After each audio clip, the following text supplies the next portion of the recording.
আসসালামু আলাইকুম সম্মানিত দর্শক, বাইতুল মোকাররমের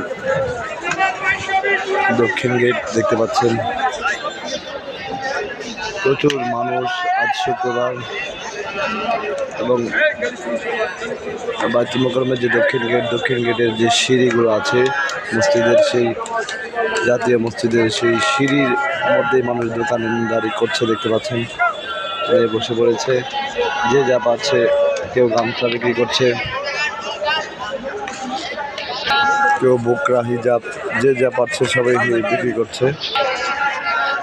বলতে পারেন এক ধরনের হকারদের রাজত্ব চলছে বাইতুল মোকাররমের দক্ষিণ গেটে। যে যা পাচ্ছে সবাই বিক্রি করছে। এদিকে দেখতে পাচ্ছেন পাঞ্জাবি বিক্রি করছে। কথা হচ্ছে যে পুরোটাই উপাসটা দেখতে পাচ্ছেন, এটা হলো বঙ্গবন্ধু জাতীয় স্টেডিয়াম ছিল আগে, পূর্বের নাম, এখন বর্তমান জাতীয় স্টেডিয়াম। দেখতে পাচ্ছেন যে পাঞ্জাবি বিক্রি করছে। এপাশেও বেশ জমজমাট হয়ে উঠেছে ব্যবসা।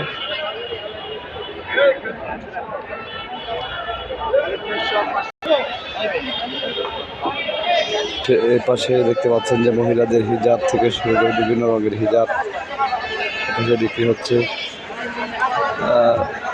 দক্ষিণ গেট বলতে পারেন যে বাইতুল মোকাররমের দক্ষিণ গেট একেবারেই হকার এবং মানুষে ভরপুর। আজ শুক্রবার ছুটি হওয়ার কারণে বেশিরভাগ দেখতে পাচ্ছি যে মাদ্রাসার শিক্ষার্থীরা তারা এখানে এসছে পাঞ্জাবি, গেঞ্জি, বিভিন্ন জিনিস কেনার জন্য আমরা সেগুলো দেখতে পাচ্ছি এখানে।